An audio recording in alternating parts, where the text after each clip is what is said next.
Bah oui.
What did you get?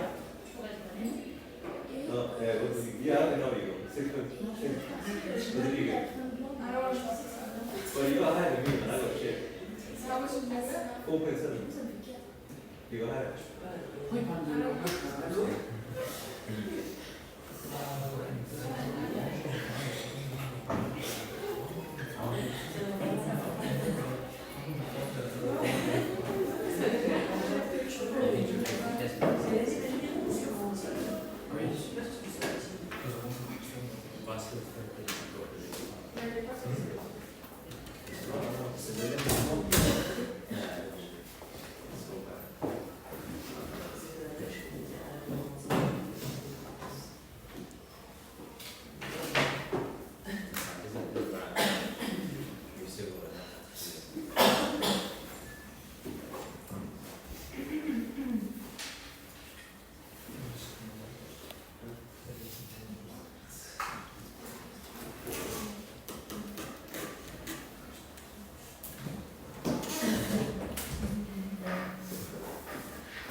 Mandatory. Okay. So Sarah, Madi, not here. Coming. Donia. Okay. Margot. Anna, please. Ernest. Yes. Leonie. Cassandra. Anissa. Judah? Here. Okay. Yusuf? Yes, miss. Ryan? Rasim? Aimee? Aaron? Jonah? Alessandro? Marie? Alexander Materne, Maria Mirenova, Krish, Diana, Dalia, Sarah, Shaista. She's doing preparation. Okay. I'm waiting for the best. Okay. Now, well, I'm late. Taki, Victoria, no, Lucy, Victoria, Isabella Perotti, Lorenzo Cocciani, Erika Pimentel, Zach, Diva Rashid, Fanny Roger, Kenzie, Arthur,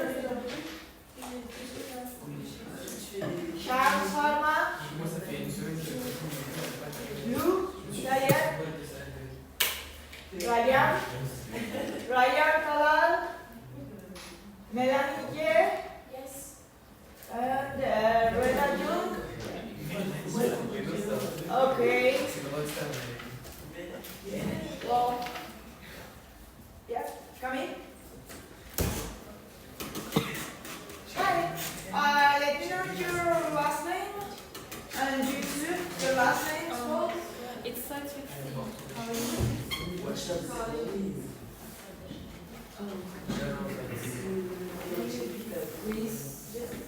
Okay, and you are?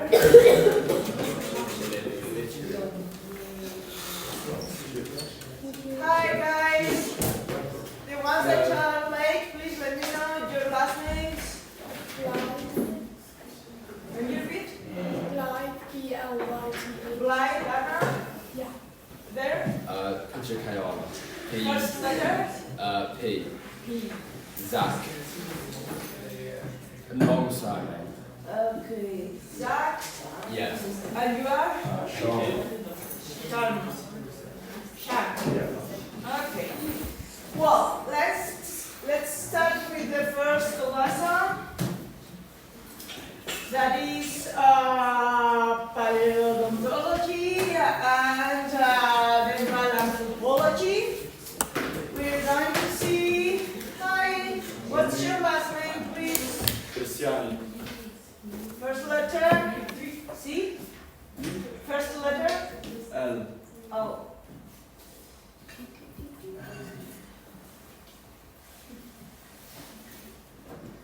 L. Your name? Lorenzo. Oh. Last name? Cristiani. Oh, B. Here you are.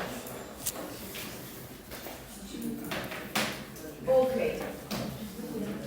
So, today in this lesson we are speaking about the origin of the teeth.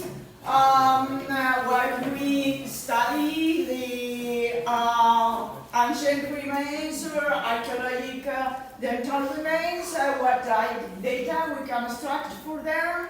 Also, we will see the evolution of the human face from our ancestors, even the first teeth in animals, then the first human species, and the evolution until the human species of today. And then later we'll also see why it's important or relevant to study the different dental pathologies that affected ancient populations of humans and the information we can extract from them. Then in the following two lessons we'll see the first cultures, ancient and archaic cultures that began practicing both medicine and also dentistry very primitively. But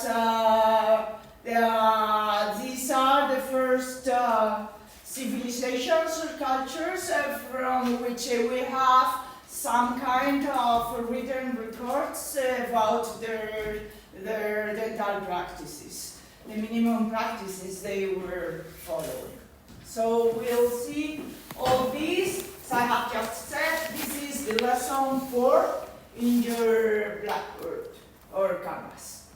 Well, the objectives of this lesson are to know about the origin and the evolution of these, to understand the relevance of the dental archaeological remains, and what we can learn about the pathologies that we can identify in these remains, and also learn about the different technological advancements or advances that these primitive communities of humans had, and how they evolved technologically. We'll see how we can see this technological evolution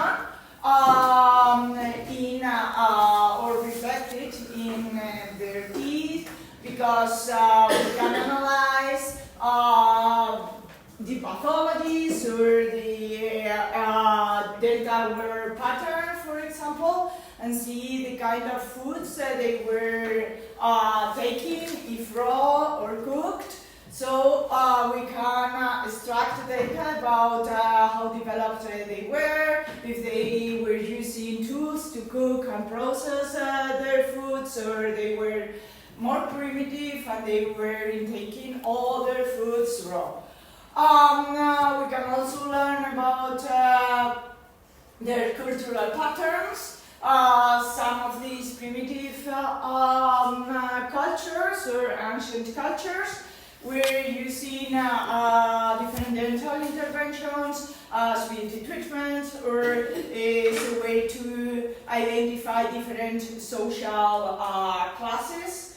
And that also gives us information about their knowledge of even the anatomy of the teeth, or different, or how they managed different stones, jewel stones, or tools to carve or drill the teeth without triggering pathology, as we'll see.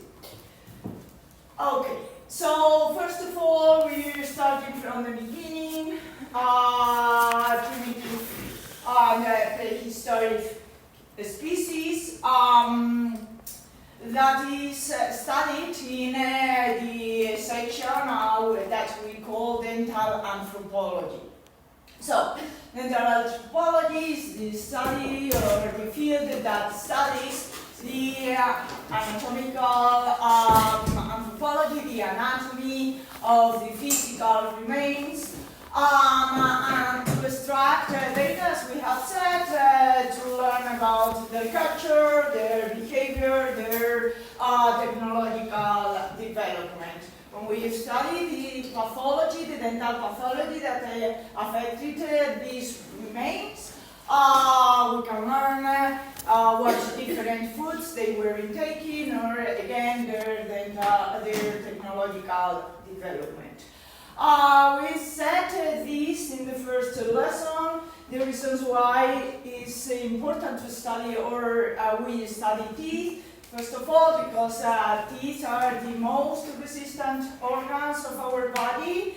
The enamel is the most resistant tissue of our body to any aggression, to the pass of the time, and also different environmental aggressions, high temperature, or decomposition.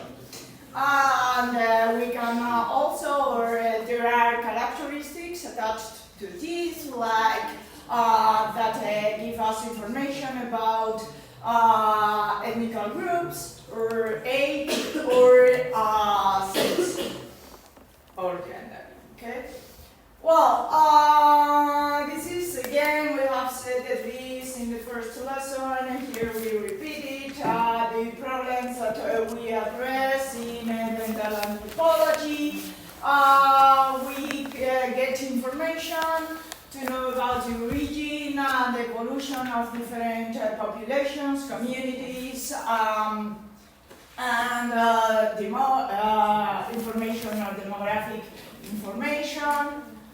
We can learn about the quality of life of different communities or individuals, if they were affluent or poor, depending on the dental interventions, or even if they show specific pathologies or not. For example, dental ancient or archaeological remains that show caries are considered to belong to individuals that were wealthy, because in the past, for thousands of years, only affluent individuals could afford taking foods rich in carbohydrates or sugars, what triggered more cases. Also, by studying burial patterns, again, we learn or take information about the connection of different populations, different ethnic groups, and their degree of development, or how they were adapting their traditions and their customs to their environment. And finally, we can use these dental remains to identify individuals. This mainly is used with more recent dental remains involved in major catastrophes or in crimes. We can use these, or even, for example, the pattern of the palate rugas, or the pattern of the lips to identify individuals, because these chip patterns are as specific to each individual as our fingerprints. Okay. Well,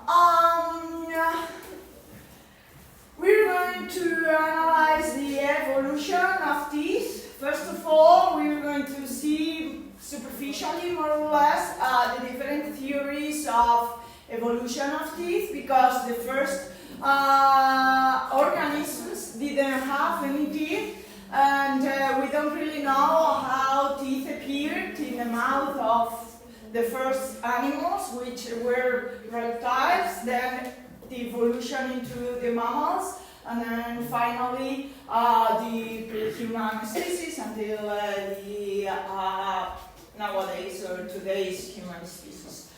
Obviously, we know that humans appeared in Africa and spread throughout the whole globe. And what we're really sure is that for many years, these were one of the key survival characteristics of these prehistoric species.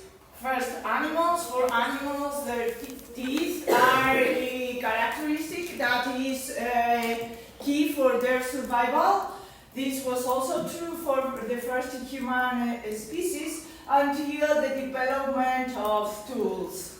And we'll see how our face, or the face of human species, evolved with all these events.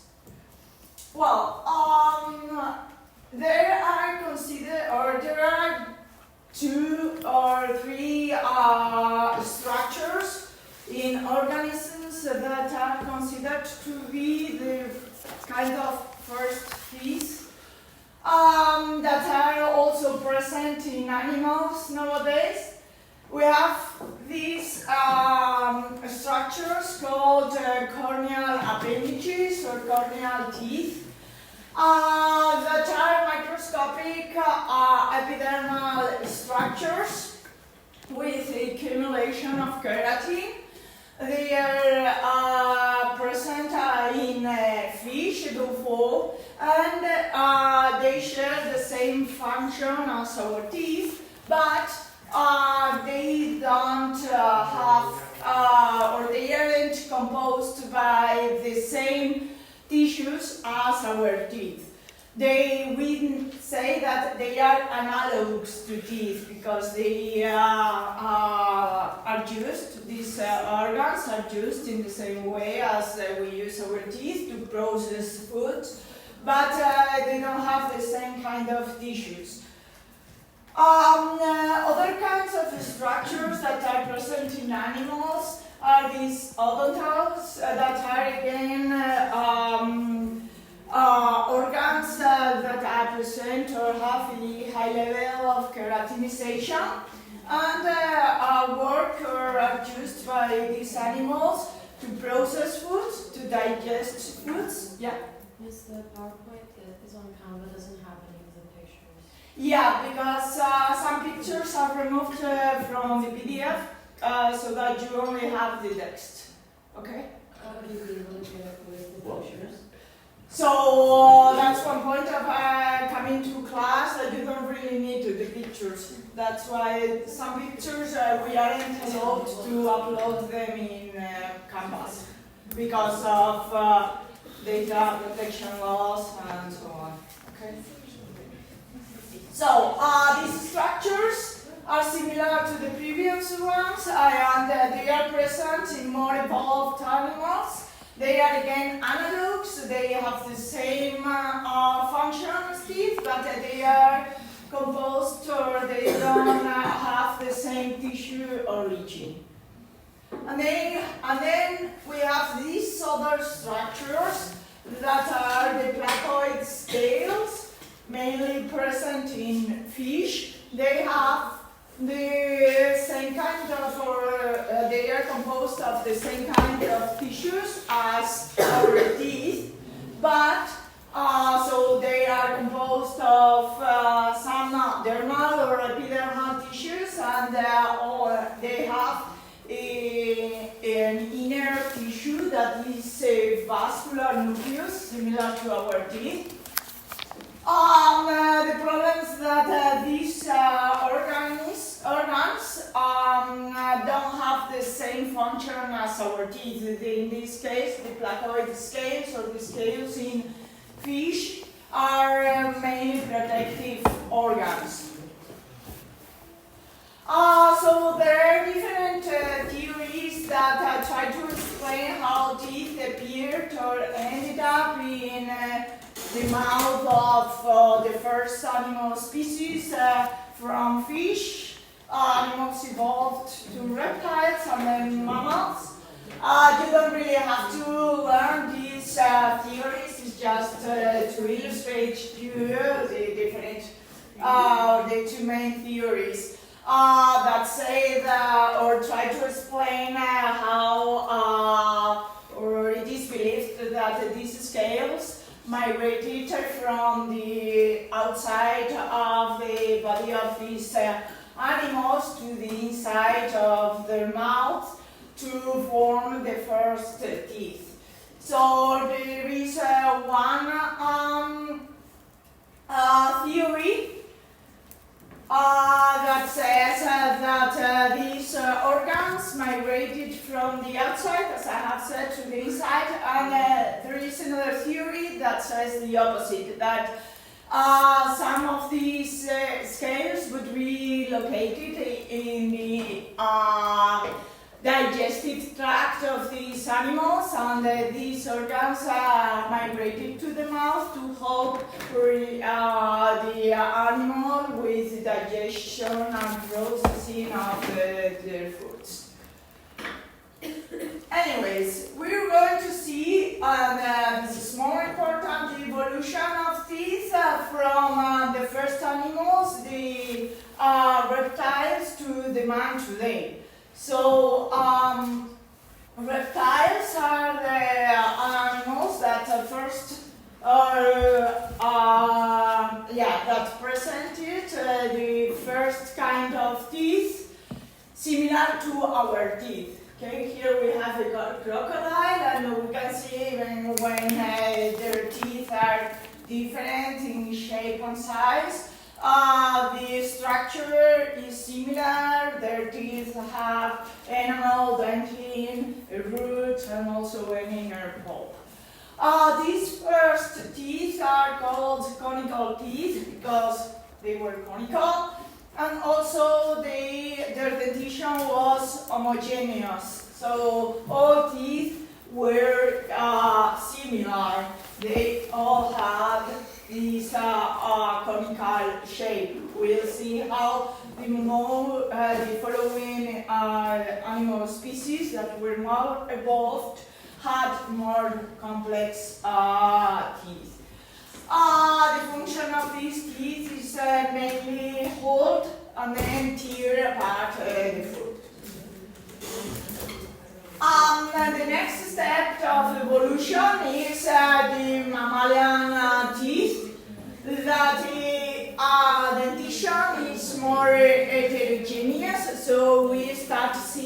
different kinds of teeth, not only conical teeth.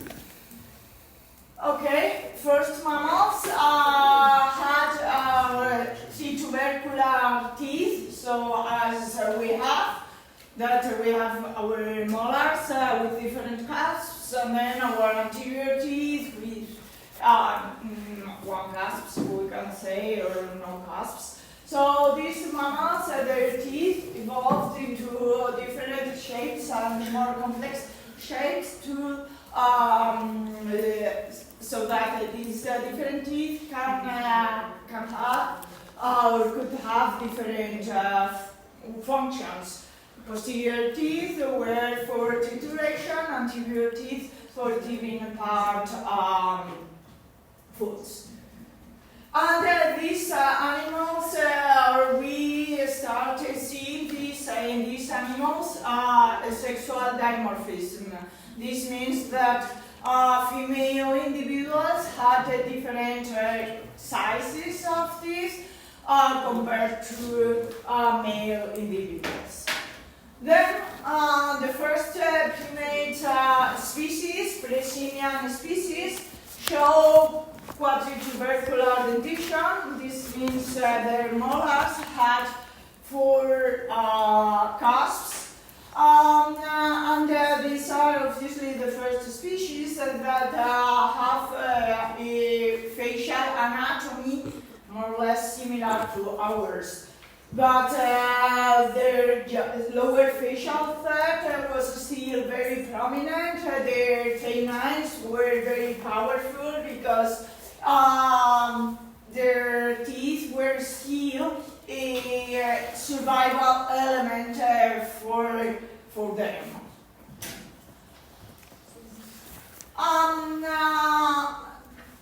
We see an evolution of the lower facial third with anthropomorphic simians and the first human species.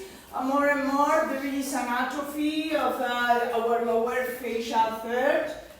Okay, like we see in these images, the Australopithecus still had a strong and powerful jaws.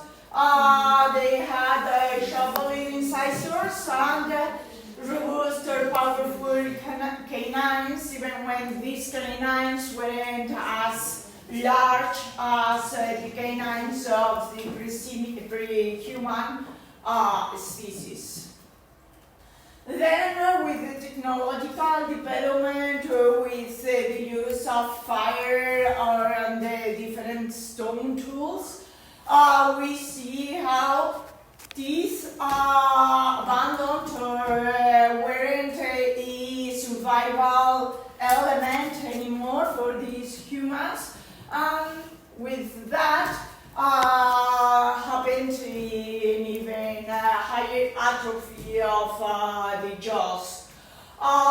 We see how the maxilla took a more parabolic shape. The canines suffered an atrophy, so their size wasn't as large as the previous species canines. These canines were more vertical, and it happened an increase in thickness of the enamel of teeth, more similar to our current man teeth. With the evolution of more evolved species, we see even a higher atrophy of these jaws, less facial pragmatism, and with this also happened at the same time the increase in size of the upper third of our skull. We also see a reduction in size of all teeth. So more or less this is the diagram of evolution of our skull from having a very prominent jaws, because teeth were a survival organ or for this first species, to a very large upper third of our skull, in contrast with the atrophy of our jaws. Well, again, once more, the reasons why teeth are so or can give us relevant information. Their preservability or conservation, the strength of dental tissues, also the variability, the hereditary characteristics of teeth, as well as the ethnical characteristics of teeth and sex characteristics, biological sex characteristics of teeth. We can learn from, or more or less, the age of an individual from the study of their teeth, the degree of maturity of these teeth, or if this individual presents a temporary dentition or a permanent dentition. Pathologies that affected teeth, we have seen how caries affected more evolved human species or wealthy individuals, also the dental wear pattern. This gives us data about the degree of development if the communities or the individuals were hunter-gatherers or a more agriculturist societies. Okay. Cultural treatments, we'll see when we see the pre-Columbian ancient cultures, how some of them were performing interventions on teeth that were really skillful and show us their deep knowledge of the different tissues that compose the teeth. Well, when we study paleopathology in general, there are three different sources of information. Primary sources, when we directly study anatomical remains, and like the organs or fossils or footprints or prints, any organic impression. Then we have secondary sources that would be the study of different art, for example, artistic representations that could show or refer to any disease that affected that community. And finally, we have comparative studies in which we study some indigenous or primitive communities that are still alive today, and we can transfer their habits and traditions and the way their lifestyle to get to learn more about primitive, or to assume that primitive species could live in the same way. These are the different kind of studies that we can apply to or use in paleopathology and also in paleodontopathology, microscopic examination, observation, just eye observation, microscopic examination, the use of different microscopes to analyze tissues, radiological studies, microbiology, studying different bacteria that are or were attached to these archaeological remains, serological studies only in mummies or mummified remains, biological studies. In a few slides, we will see how by researching or analyzing the different to teeth is that we can learn about the diet of the different individuals, or studies on primates. These are comparative studies.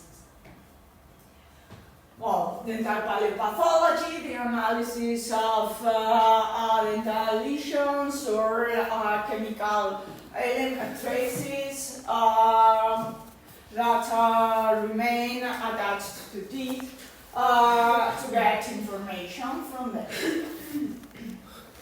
Okay, so by studying these dental remains or the pathologies or the chemical traces in these dental remains, we can get information about the age of the individuals these remains belong to. And also, by studying the deposits, the chemical deposits on these dental remains, we can learn information about the kind of diet they were consuming. If these chemical analyses reveal a high content on strontium, we assume that their diet was rich on vegetables and carbohydrates, and that is also linked to a higher prevalence of caries pathology. If or the remains that show a higher content on thing reveal or are linked to a protein-based diet, and usually calculus or periodontal diseases are more frequently found in these or related to these remains. These are the different anomalies that can be present in archaeological remains in the jaws, and also related to the teeth, regarding the bone, different malformations of the jaws or skeletal malocclusions, a higher prominence of the mandible related to the maxilla or vice versa. And these kind of malocclusions tend to be hereditary, so we can make connections between populations or individuals. Regarding the teeth, malpositions, alterations of the shape of the teeth, orthodontism, conidism, alterations of the size, macro or microdontology, alterations in the number of teeth, more or less teeth, agenicias, or alterations in terms of the tissues of the teeth, hypoplasias, dysplasias, or hypercementosis, depending on the tissue that is affected. Different pathologies that affect or imply the loss of tissues, like decays, abrasion, dental trauma, any periodontal disease or tooth resorption, different tumors or cystic lesions, alterations of the joint, the temporomandibular joint, or other miscellaneous alterations. Okay, for example, this is a taurodontism syndrome, in which the roots of the molars aren't completely developed. Okay, here we have an enamel curve, or here supernumerary teeth. Well, specifically about the caries disease, we know that during the Paleolithic, the remains, the archaeological remains, show a very low frequency of caries, and then this frequency or the percentage of caries begins to rise in the Mesolithic and the Neolithic, and until today, in which the caries is one of the most, if not the most prevalent disease in human communities today all around the globe. So there are two theories that try to explain the appearance of the caries disease. The first theory is related with how humans were processing or not their foods. So this theory says that when human species or communities began cooking their foods, there was a content on fluorine and fluoroapatite that was lost by cooking and processing these foods, and this content in fluoroapatite and fluorine was a chemical content that was giving protection to the teeth from caries. And this change in processing food began in the Mesolithic. And there is a second theory that says that during this period, a bacteriological mutation, the microorganisms of the mouth suffered a mutation and began to be more cariogenic. Because this theory considers that during all this period, human individuals were still consuming a high percentage of their foods still raw.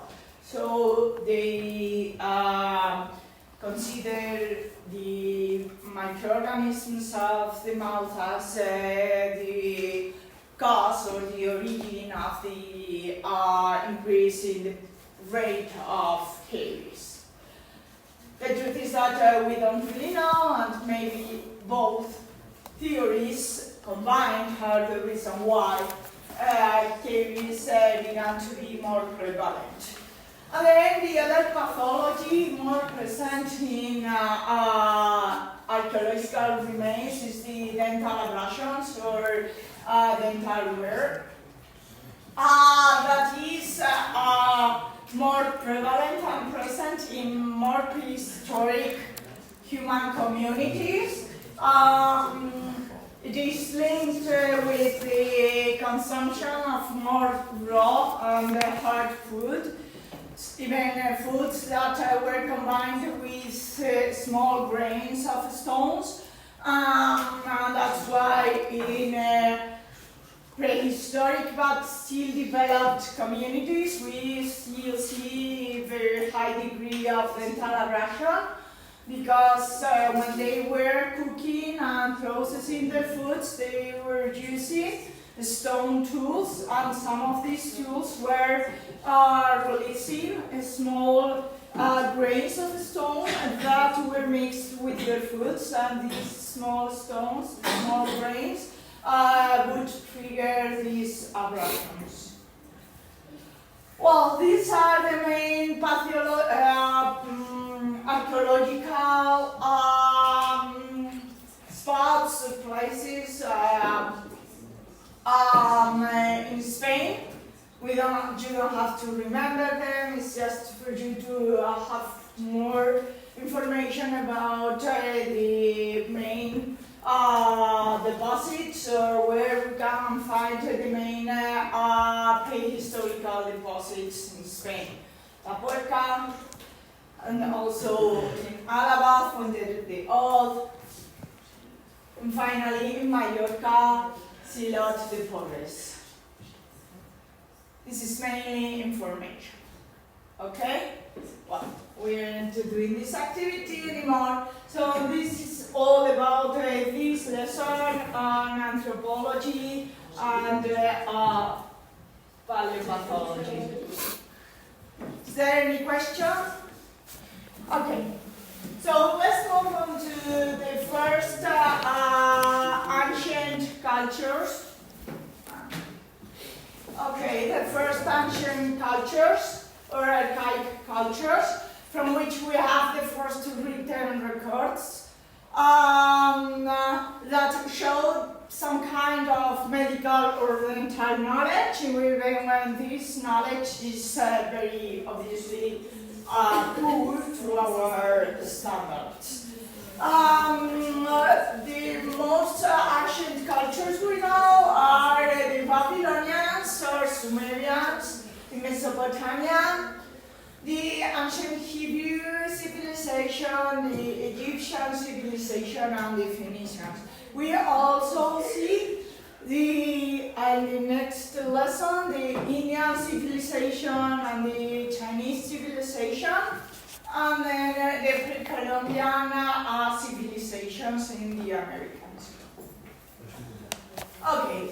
Well, this is the timeline of the different key events from the prehistory until the contemporary era or period. We place these first cultures from whom we have the first written record here, okay, in the antiquity. So we'll start here, and in the following weeks we'll see these other cultures and the evolution of dentistry and medicine with them. Okay. To place ourselves in the map, we're speaking about this region, what is today the Middle East, and also the region around the Nile River, which is obviously Egypt. Mesopotamia. This is a culture that lived from the 3,500 to the 3,000 BC years. They were located or living in the plains of the Euphrates and Tigris, and this culture were the Sumerians that then evolved into the Babylonians with the foundation of Babylon. These are one of the first cultures from which we have written records. Their records are written in cuneiform, and we have some. They were written in stone tablets, and we have some medical records from these cultures. This is the most well. Here, this is a tablet with cuneiform. This is part of one of the most popular tablets written by the king Surbanipal. Today is preserved in the British Museum.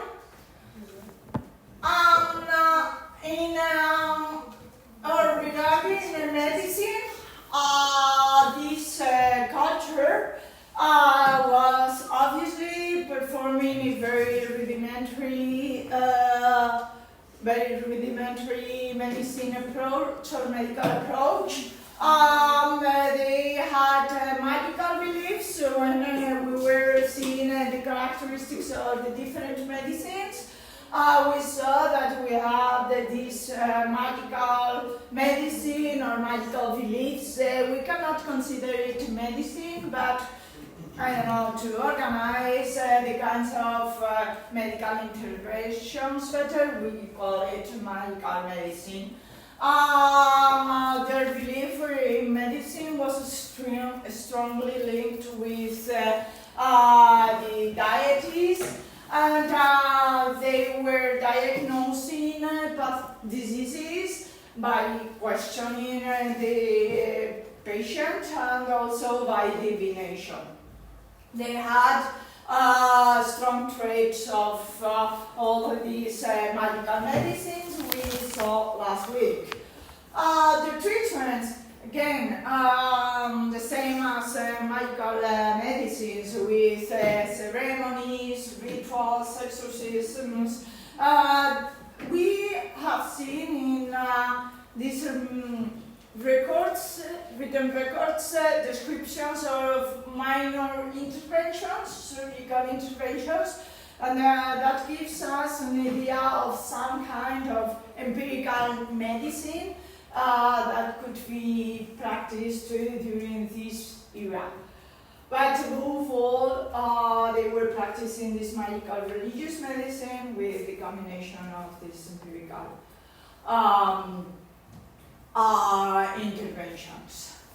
Well, this medicine was carried out by healers that had the same characteristics as the healers in magical medicine, chosen individuals.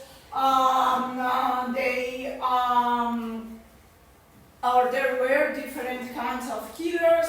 The ones that were more focused on diagnosis, and the ones that they were focused on treatment. So there would be some healers that would diagnose the pathology, and then other healers would carry out the treatment. That means a ceremony or an exorcism. And then we know that they had specific healers that were practiced more dental treatments, even when dental treatments were very basic. All of these healers had a priestly condition, so they were linked with the religion. But the barber surgeons, or the healers that practiced dental interventions, didn't have this priest rank, and they were secondary rank. We have the Hammurabi Code. This is a stela, a large stela, that has written the laws of this king Hammurabi.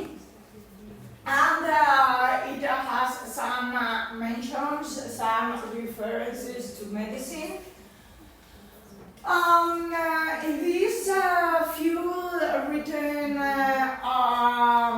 remains that we have, these stones, written stones that we have, there are mentions to this theory that was prevalent from this era until the 18th century, related to the origin of caries. So for thousands of years, the theory of how caries appeared was explained by the toothworm theory.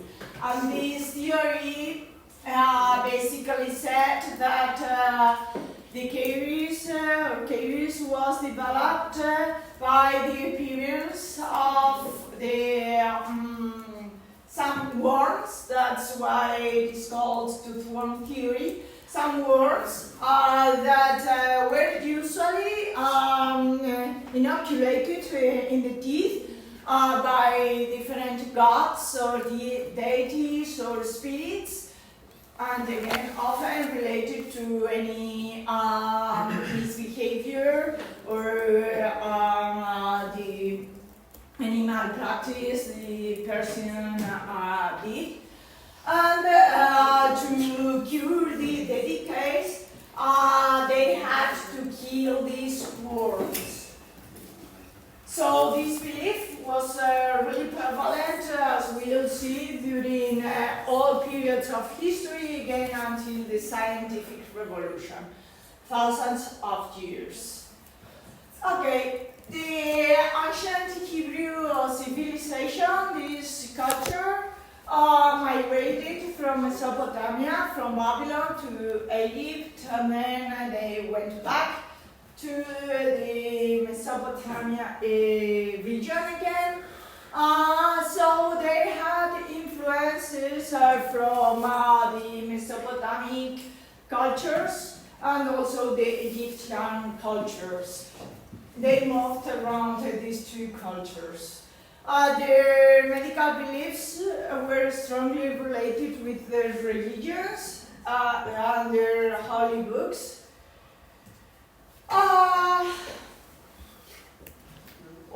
Their religion was monotheist, and they saw pathologies or disease as a divine punishment.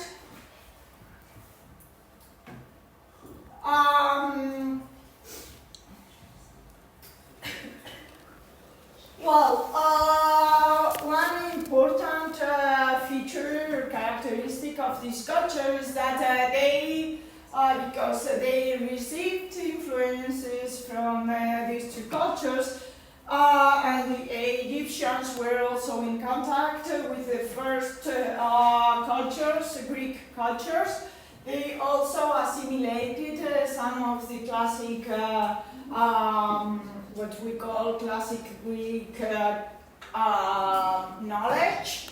So we see in their medical beliefs or the medical knowledge the combination of these medical religious beliefs with the theories that we'll study that were prevalent in the ancient Greek cultures, of the balance of different humors or liquids in our body as the origin of the diseases. So they took a little bit of each culture and joined all this knowledge together to build their own knowledge or their own belief in medical practices.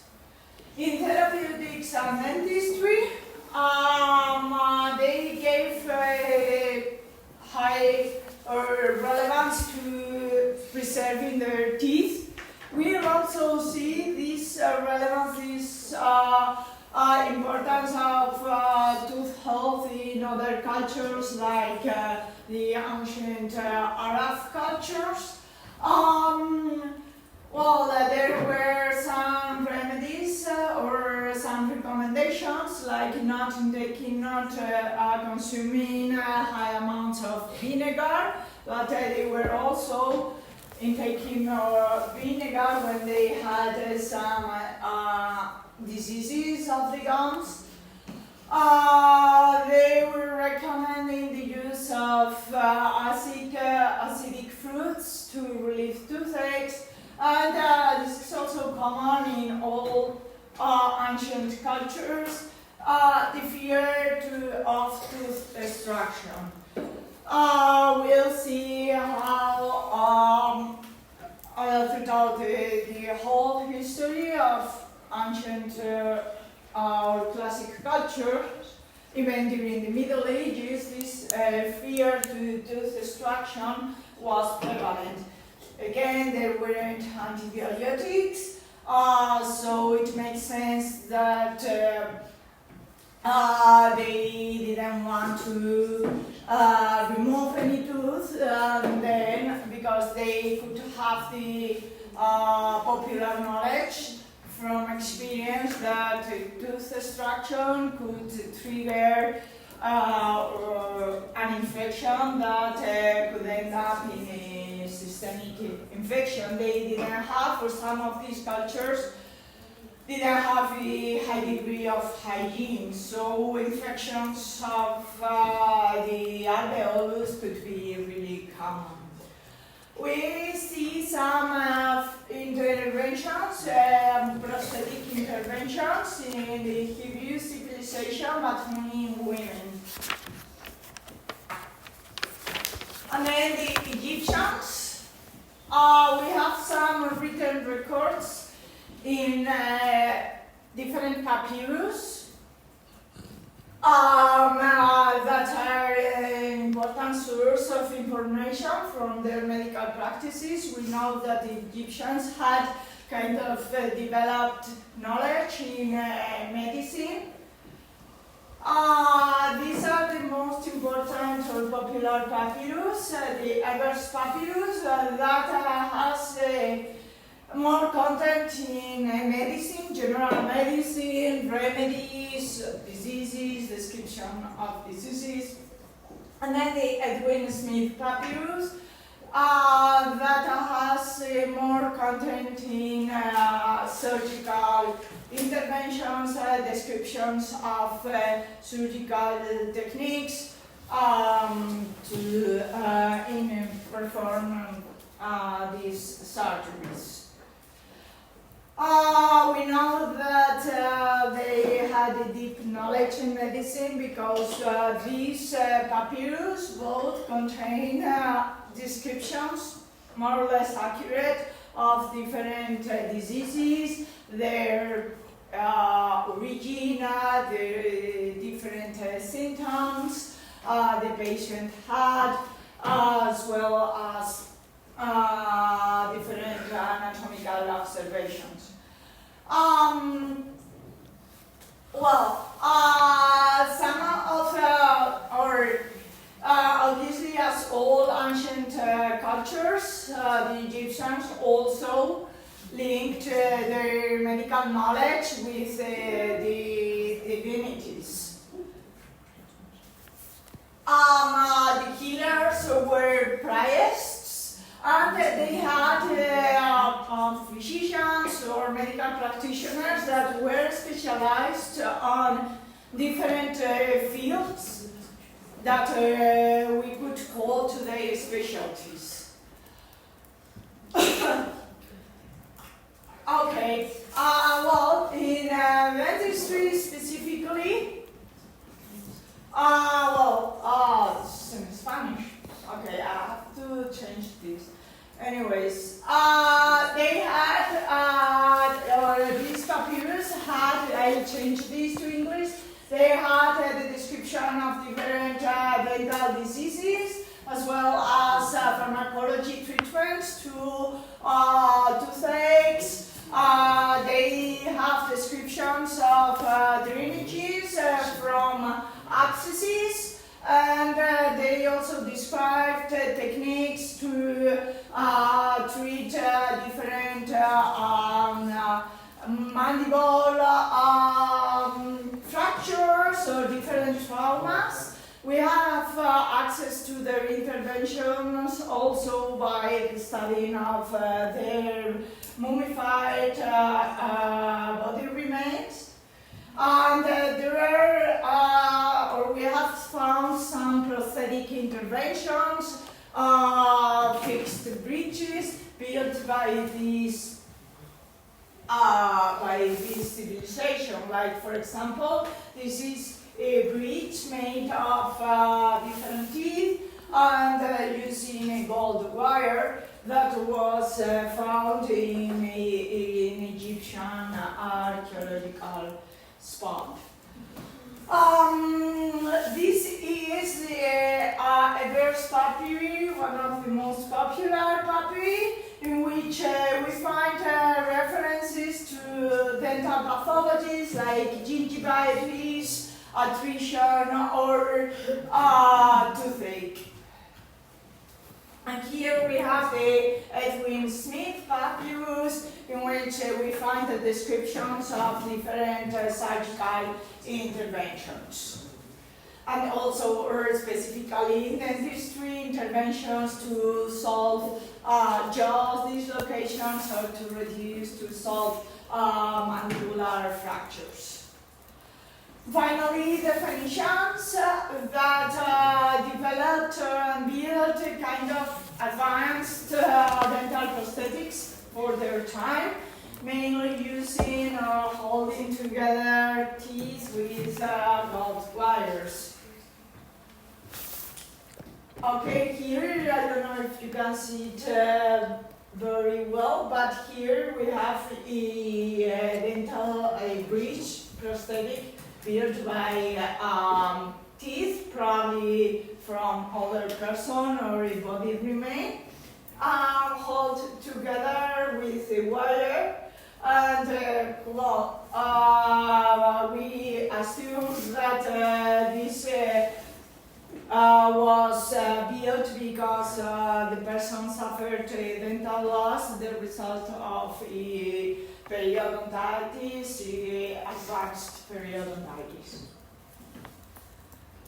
here we can see a better picture of these kind of ridges that were more or less advanced for their time. We are speaking of very ancient and archaic cultures, and they were able to build this bridge and hold it to the remaining teeth in the mouth. And well, obviously, probably this intervention, this dental bridge was mainly aesthetic, and the person couldn't eat with these foreign or fake teeth, but well, at least yeah, the person had their teeth replaced, and it's very sure that this individual was very wealthy. Only very wealthy, high social classes could afford this kind of interventions. Okay, so let's move to the last lesson of today. This is the 5B lesson. Ancient cultures, the ancient Indian civilization, the ancient Chinese, Japanese civilization, and the pre-Columbian American civilizations. Well, the ancient Indian civilizations based all their beliefs, both religious and medical beliefs, in these books, the Vedas. These were four books that were considered holy books, the same as most of these cultures. They were using their holy books as the base of knowledge for all their beliefs, even their civil laws, their obviously religious laws, but also medical laws. All their beliefs and all their laws were recorded in these kind of holy books. These, the ancient Indians believed in the Ayurveda or science of life, and for them, the belief or the origin of pathologies or diseases was based in a concept that is very similar to the classical Greek idea, the Hippocratic idea of the origin of diseases that we use in Western medicine as a basis of our medicine. We now don't believe about it, but we see connections in beliefs in different cultures far apart, and they still share these kind of same ideas. The ancient Indians believed in the imbalance of different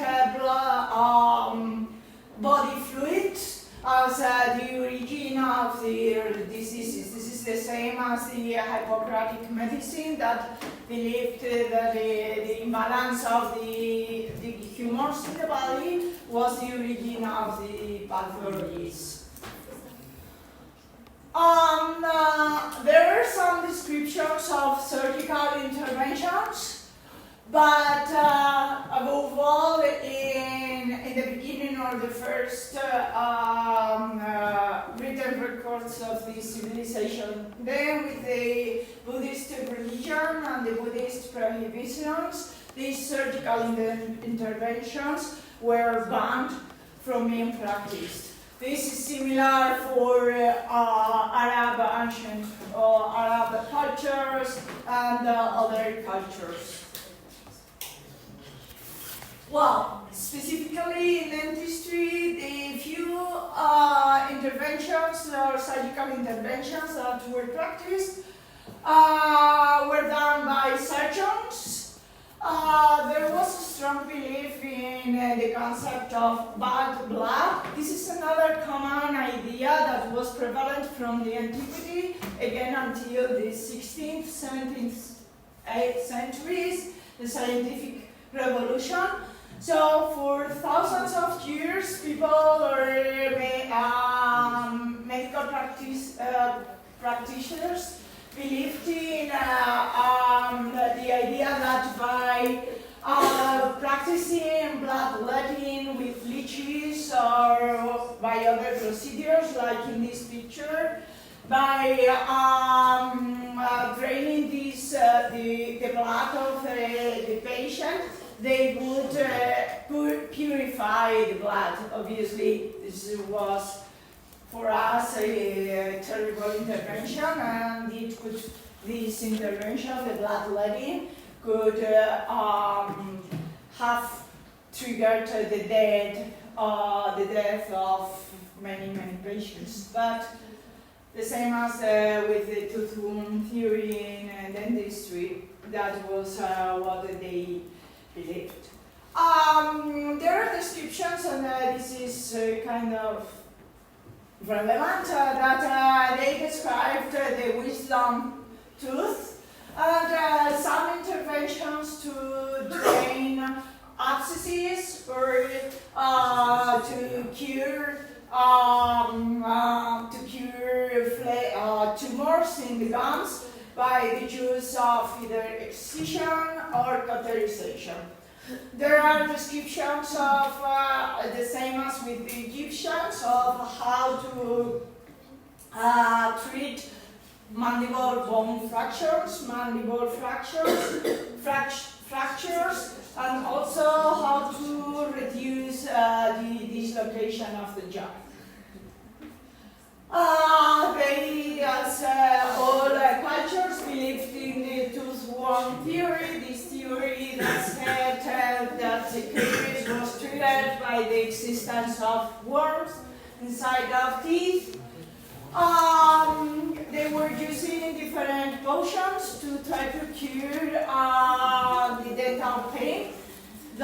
These potions were plant-based potions usually, and they were using plants that had analgesic effects to treat these kind of toothaches. Again, we see destruction of something that is used as a last resource, as the last option, and usually they only performed an extraction in teeth that were already loose, that were affected by periodontal pathologies. So molars that were strongly attached to the bone were completely discouraged from being extracted. They encouraged tooth or dental hygiene. They had specific tools to clean the tongue, like this tongue scraper, and they also used one of the first toothbrushes that have been found in ancient remains. This toothbrush was called Miswak Siwak, and it is built from a tree root that has this plant, the root of this tree, has a antibacterial or antiseptic qualities or characteristics.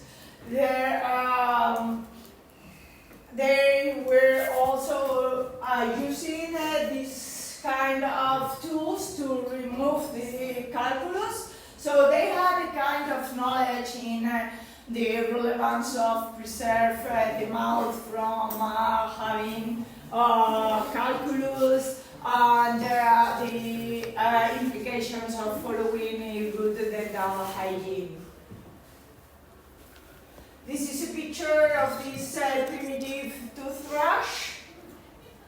Here, the design, this vertical design. As we'll see in a moment, the current design of our toothbrush was invented by the Chinese, but thousands of years later, in the 15th century. But it's interesting that they were using this specific root that had these antiseptic properties. Well, China and Japan, because we do a superficial review of these ancient cultures, we speak about the cultures together, even when they are obviously different. The ancient Chinese cultures, civilizations, had a deep knowledge in medicine. They are one of the first cultures that used, if not the first culture that used silver alloys,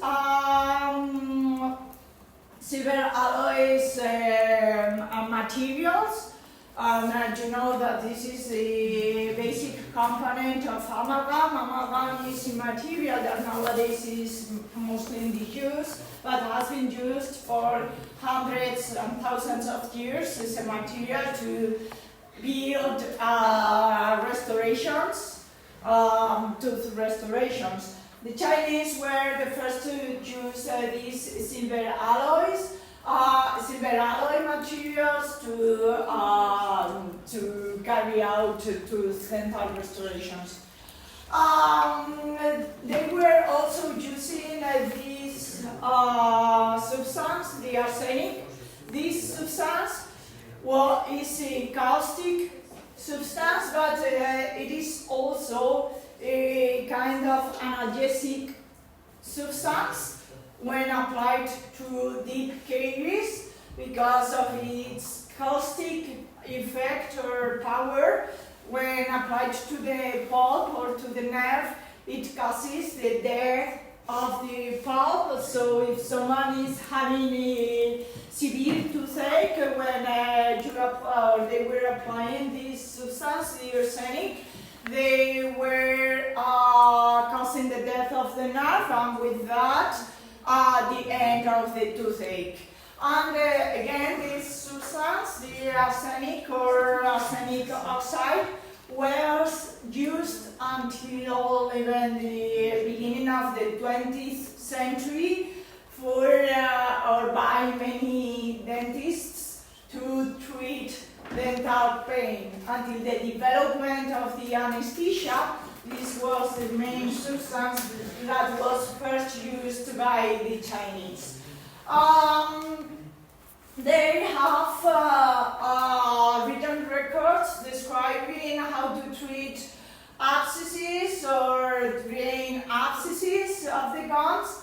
They have descriptions of how to intervene this pathology that is called cleft lip and cleft palate, in which newborn babies don't have their palate closed, so they have a fissure in their upper lip and palate. We don't really know if they carried out surgical interventions in these babies to close this syndrome, but they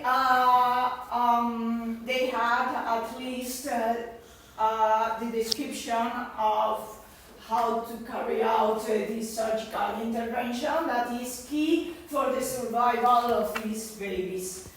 They still believed in the toothworm theory, and as I have told you, they were the inventors of the toothbrush, the design in the way we use it nowadays. Obviously, they were building it from natural materials, but they were the first in using this kind of design in which the results of the toothbrush are perpendicular to the handle. The Indians were using a complete vertical design. Okay, and finally the pre-Columbian American cultures. We understand these cultures as the cultures of civilizations that were living in the Americas until the arrival of Columbus the colonizers or conquerors in the 15th century. It is believed that human groups migrated throughout the Bering Strait from Siberia to Alaska and to the Americas, and they spread from the north, from Canada to the whole continent, to Central America and South America. There was a previous belief in which it was believed that the first humans appeared or arrived to the Americas 15,000 years ago, but new researchers we have new evidence that the arrival of these human populations happened thousands of years before, between 30,000 to 20,000 years ago. They spread from north to the south and also from the west to the east. The problem with most of these ancient cultures is that we don't have remains from them because they were using wood mainly to build all their buildings, and they have disappeared.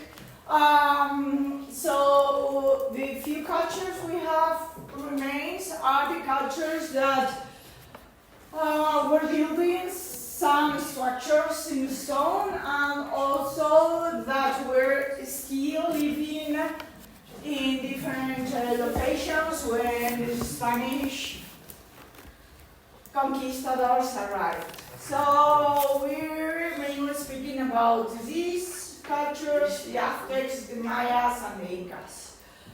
The Aztecs were located in the central Mexico. The Mayas were living around the Yucatan Peninsula and Guatemala, Honduras, and the Incas in what is considered today Peru.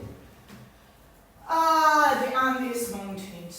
Well, first, the Mayas. It is believed that this civilization was originated around 2500, the 2500 year BCE, but this civilization had its golden period around the years 300 to 900 CE, until the arrival of the Spanish conquerors, in which is considered that the civilization was yet in decline. We know that they had the huge knowledge in maths, astronomics, and physics. They developed kind of advanced tools made in stone and wood, but they were still foragers and smelters. Because of their knowledge in maths, architecture, or physics, they developed and built kind of astonishing buildings and pyramids similar to the Egyptians.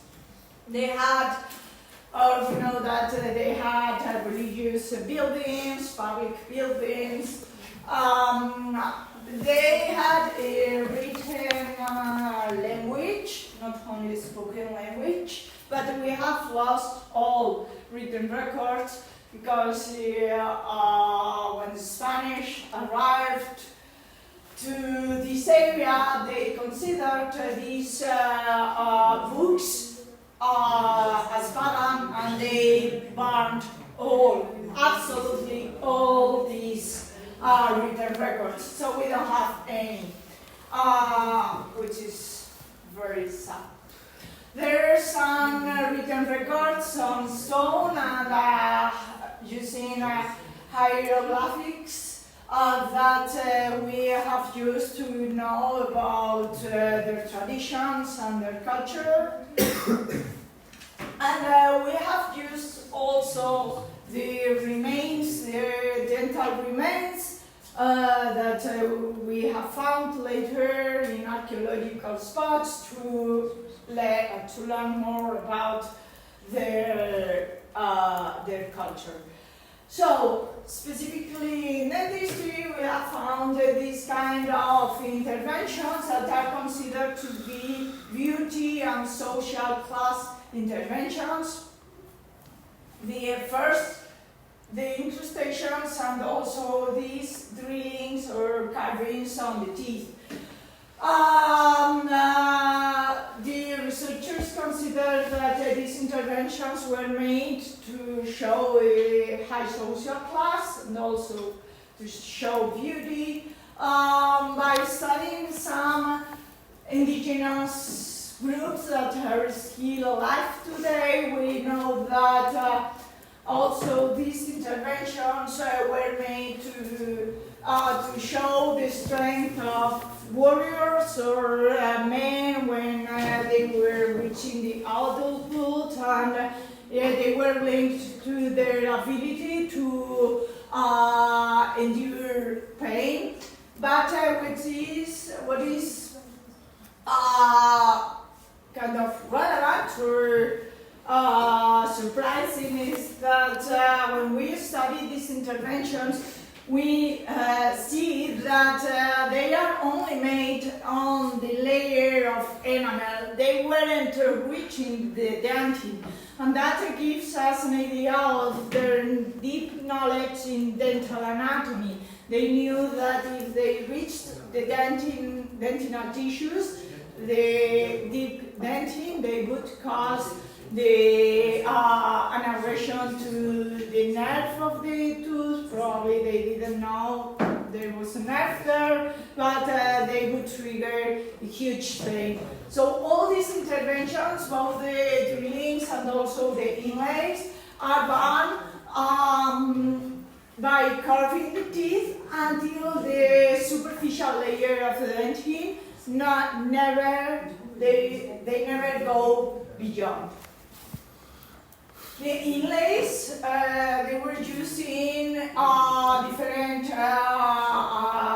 precious stones, like jade.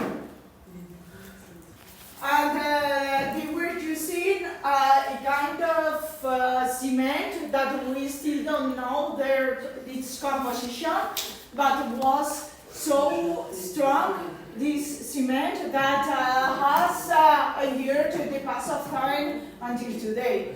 We haven't, or the cements we're using today don't show this degree of strength. So that's also a sign of their knowledge in chemistry, in different minerals, and dentistry, or the dentistry they performed. Because we also know that they didn't perform any dental intervention to treat dental pathologies. Then the carvings that are these interventions in teeth, showing different patterns. There have been identified 50 different types of drillings or carvings, and it is believed that they were in connection with religious belief, beauty standards, or social class. And finally, implants, we have found different remains with implants to replace the dental loss producing different animal teeth or other animal sources like shells. The Aztecs, they lived in what is now South Mexico. We know about their culture from different monks that went to this area in missions, and they recorded their traditions of this civilization that disappeared shortly after the arrival of the Spanish conquerors. They believed one theory, even if they were as isolated from cultures in Europe and Asia. It's astonishing that they had the same, or they had reached the same belief, or the reason why decay was developed. This monk regarded also that they knew about different diseases of the mouth, and they were using different plant-based remedies, usually plants or herbs that had analgesic powers. And they had a belief that linked the pathology of cleft lip with different phases of the moon. We also have records from this other colonizer, Antonio Magliavecchi, who wrote a codex describing the different descriptions of the Aztecs' beliefs regarding diseases. Again, here we see how extractions were the last option, the last resource when carrying out different dental interventions or treatments. This is also common with other cultures that we suppose weren't ever in contact with these cultures. And they were filling cavities with a mixture of powders made of the different grains with salt. Salt was a huge resource of treatment and a kind of considered a holy item for most of these cultures.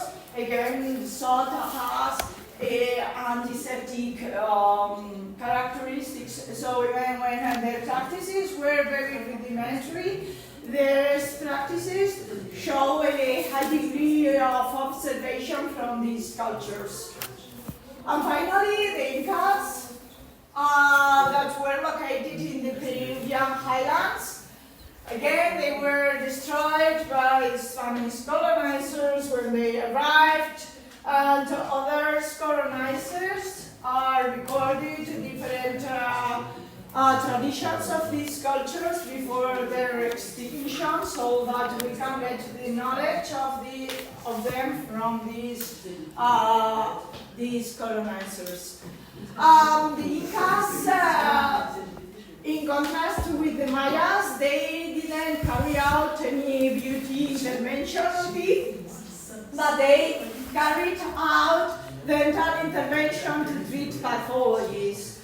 They used the coca bush leaves as a painkiller or relief toothache, and you know that analgesics or some analgesics are now based on coca ingredients. Okay, so here we see again a deep degree of observation, a deep degree of knowledge in the powers of different plants that had different analgesic characteristics or antiseptic characteristics. They were, again, they were using cauterization by burning sticks to treat caries. So they tried to, we know that they were burning the pulp on the nerve, so that by burning the nerve, in the end the toothache would finish, because it couldn't give any kind of neural stimulus. They were only practicing extractions in loose teeth, same as other cultures, and we know they didn't decorate the teeth. So that's all for today, all ancient cultures. Next week we will start with the classic cultures. And the first group will have to build the timeline, but I'll send you a message. Thanks for coming.